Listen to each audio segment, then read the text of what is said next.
All right, let's dive right into this explainer and unpack the really fascinating science behind coaching the juniors age group for the Bloomington Athletic Association. Look, if you're coaching 5th through 7th graders, you know firsthand that this is just a massively pivotal time.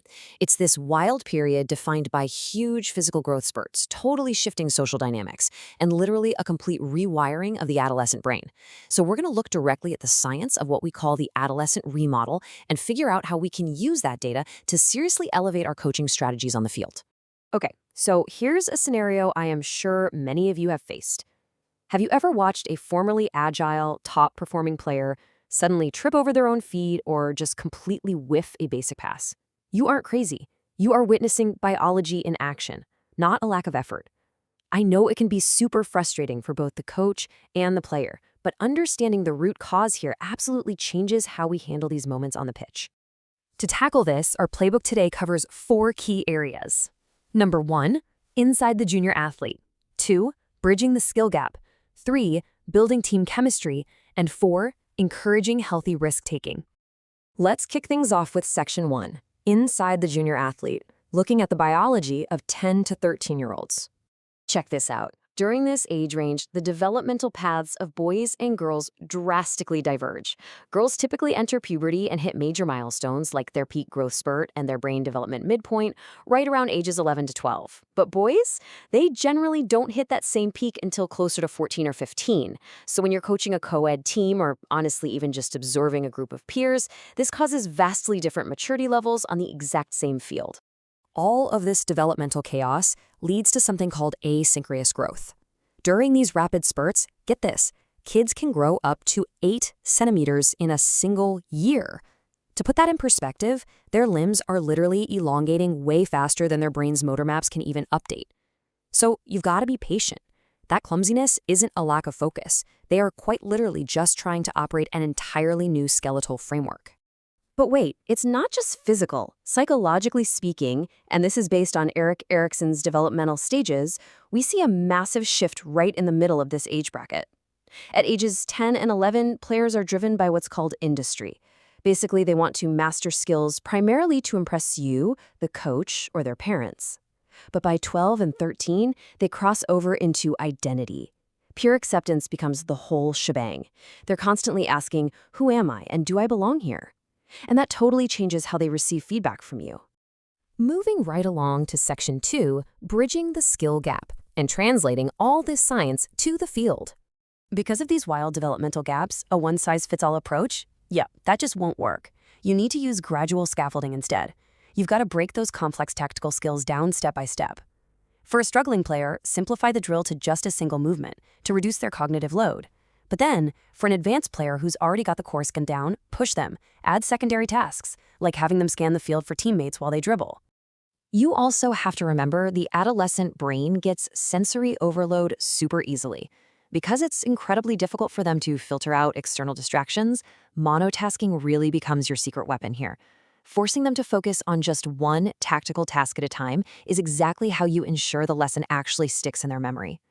And you absolutely have to adapt how you speak to your players based on where they're at cognitively. Around age 11, they shift from concrete thinking to abstract reasoning. So for players still in that concrete stage, keep using physical markers like cones to explain positioning. But for those cognitively mature players who've entered the formal operational stage, challenge them. Give them abstract what-if strategic thinking. Ask them stuff like, hey, if the defense shifts left, what's your next 2-pass move? All right, on to Section 3, building strong team chemistry and really fostering that sense of belonging. The real secret ingredient to team chemistry at this age is something called cognitive empathy. Before age 10, kids are, they're generally pretty egocentric.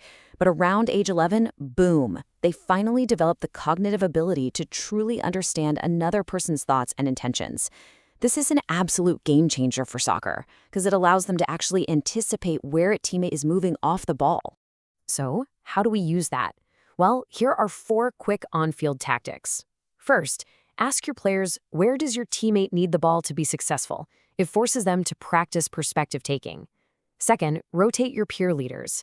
Having a 12-year-old demonstrate a move is often way more relatable for the team than an adult doing it.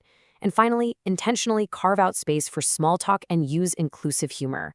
By age 10, kids love complex wordplay and jokes. And honestly, sharing a laugh is the fastest way to build those relational bonds. Now, as you build that chemistry, please be very careful about how you hand out praise. This is absolutely crucial. You must praise effort and persistence, not natural talent. Praising natural talent creates this toxic star culture. It basically causes late bloomers and struggling players to develop a permanent sense of inferiority or inertia, where they just throw their hands up and stop trying. Praise their persistence instead, and you protect the motivation of the entire team. And finally, Section 4, encouraging healthy risk-taking. Let's feed that adolescent brain. We all know adolescents seek thrills, right? Well, healthy risk looks different depending on the age. For younger kids, the risk is physical, like trying a high-difficulty turn in a live game. But for 11 to 13-year-olds, healthy risk is intellectual. Instead of fighting their biological urge for immediate dopamine rewards, grant them the autonomy to make their own strategic decisions on the pitch, even if they completely mess up. The reward for this? They are literally practicing adult decision-making in a safe environment. Which leads us perfectly to the concept of youth voice. If you utilize an authoritative coaching style, meaning you're warm, but you still have firm expectations, and you actually give them a say in planning drills or setting season goals, it is transformative. It literally rewires their brains for independent decision-making later in life. You aren't just building soccer players here, you are building future leaders. So as you step onto the BBA fields this season, armed with all this science about asynchronous growth, cognitive empathy, and adolescent brain chemistry, I want you to ask yourself, are you just out there running drills, or are you ready to coach the whole person? Mastering these biological and social milestones is every bit as critical as mastering the perfect pass. So how are you going to adopt your playbook tomorrow to meet them where they are today?